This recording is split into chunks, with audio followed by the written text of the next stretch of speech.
횡성에선 갑자기 주민 소환 논란이 불거졌습니다. 현안대책위와 횡성군의 갈등이 깊어지는 가운데 이장 대표단이 현안대책위의 주민 소환 움직임을 비판하고 나선 건데요.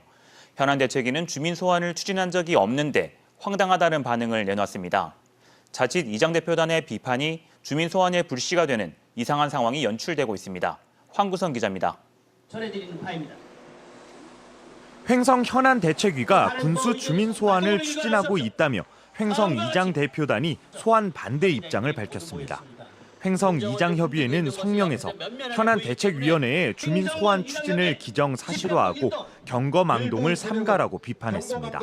주민 소환은 행정처분에 결격 사유가 있는 자치단체장을 주민투표로 해고시키는 탄핵제도인데 대책위가 군수 재량권 밖에 있는 사안으로 군수 소환을 추진하면 국민을 분열시킬 것이라고 경고했습니다.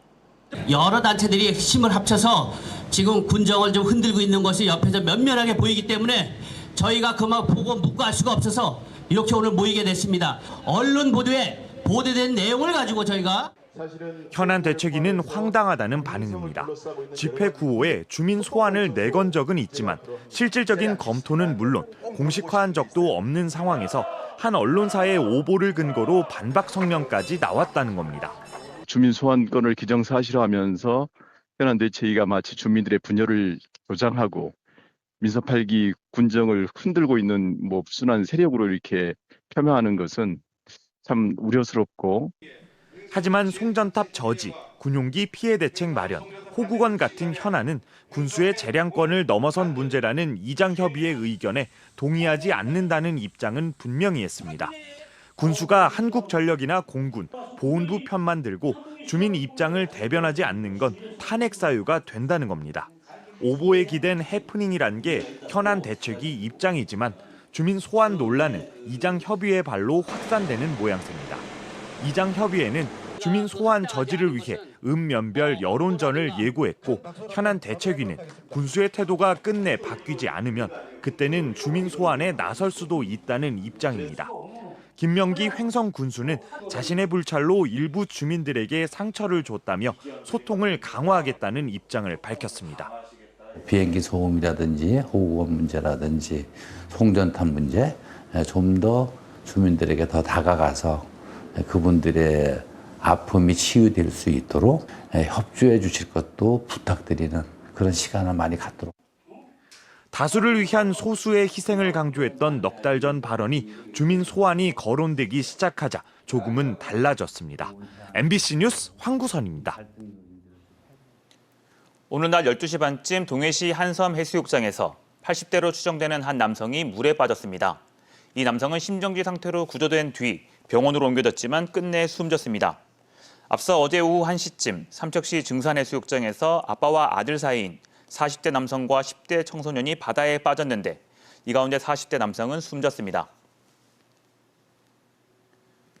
오늘 오후 2시쯤 속초시 노학동 동해고속도로 하행선에서 승합차 한 대가 전복됐습니다. 이 사고로 탑승자 5명 가운데 남성 1명이 심정지 상태로 병원에 옮겨졌으며 다른 탑승객들도 중상을 입는 등 크고 작은 상처를 입어 병원에서 치료를 받고 있습니다. 경찰과 소방당국은 사고 당시 주변 CCTV와 차량 블랙박스 등을 확보해 사고 경위를 조사하고 있습니다.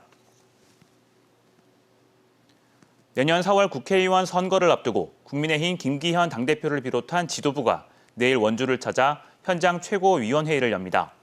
내일 회의에는 윤재옥 원내대표, 이철규 사무총장, 이양수 원내수석 부대표 등 중앙당직자들과 도내 국회의원들이 대거 참석합니다. 올해 3월 김기현 당대표 선출 이후 지도부가 한꺼번에 강원도를 찾는 것은 처음입니다. 오후에는 강원도당에서 내년 총선에 춘천 지역구로 출마할 허인구 지원 대표이사의 입당식이 열릴 예정입니다. 회식 중에 만취해 동료 캐디를 성추행한 30대가 징역형을 선고받았습니다. 춘천지법 원주지원은 강제추행 혐의로 기소된 32살의 골프장 경기진행 요원 관리자에게 징역 6개월에 집행유예 1년을 선고하고 40시간의 성폭력 치료 강의 수강도 함께 명령했습니다. 이 30대 관리자는 지난해 2월 원주시의 한 식당에서 회식을 하던 중 20대 여성 캐디의 신체를 만진 혐의로 기소됐고 술에 취해 당시 상황이 잘 기억나지 않는다며 무죄를 주장했습니다. 프로축구 강원FC가 4,095일 만에 천적 울산현대를 상대로 리그 승리를 거뒀습니다. 어제 저녁 강릉홈에서 열린 K리그1 26라운드에서 강원은 전반 37분 역습 기회를 살린 서민우의 골로 앞서 나가고 후반 연장 시간에 용병 야구가 페널티킥 상황에서 튕겨나온 공을 골대로 밀어넣으며 울산의 2대0으로 승리를 거뒀습니다. 이로써 선두 울산의 승리를 거둔 강원은 승점 3점을 보태며 리그 최하위에서 벗어났습니다. 강원은 오는 19일 저녁 7시 홈에서 리그 순위가 한 단계 앞선 수원FC와 맞대결을 펼칩니다. 국제 유가 상승세의 영향으로 도내 주유소와 휘발유와 경유 판매 가격이 상승하고 있습니다. 한국석유공사 유가정보 시스템 오피넷에 따르면 13일 기준 휘발유 평균 가격은 리터당 1,723원으로 전주에 비해 46원, 지난달에 비해 137원 오른 것으로 나타났습니다. 경유 가격도 리터당 1,570원으로 전주에 비해 63원 오르며 상승세를 이어가고 있습니다. 횡성 둔내 고랭지 토마토 축제 이틀째인 오늘 많은 관광객이 축제장을 찾아 더위를 날렸습니다. 축제 행사 가운데 토마토 풀장 보물찾기에는 매회 200명이 넘는 참가자가 몰려 토마토를 밟고 으깨며 온몸으로 축제를 즐겼습니다. 또 봉숭아 물들이기와 토마토 음식 시식 등의 이벤트를 포함해 인기 가수가 출연하는 K-팝 쿨 페스티벌 등 축하 공연도 다채롭게 펼쳐졌고 고품질의 고랭지 토마토 판매장도 많은 사람들로 붐볐습니다. 둔내 종합체육공원에서 열리고 있는 이번 축제는 내일까지 계속됩니다. 강원도의 고향사랑기부제 답례품이 48종 늘어나며 130개 품목으로 확대됐습니다. 강원도는 추석을 앞두고 더 많은 분들이 강원도에 관심을 가져주기 바란다며 화천 산천화 파크골프장 이용권과 국립춘천 숲체원 숙박권, 정선 가리왕산 케이블카 이용권 등을 추가로 답례품으로 선정했습니다.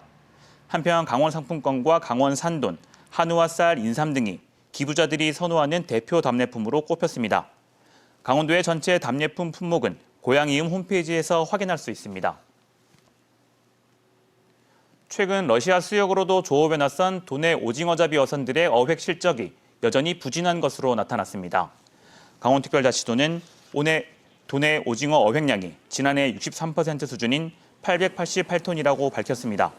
해양수산부는 이런 상황을 고려해 오징어 어획 부진 등으로 어려움을 겪는 근해 체납기 어업인들에게 121억 원의 긴급 경영 안정자금을 지원할 예정입니다. 뉴스를 마칩니다. 고맙습니다.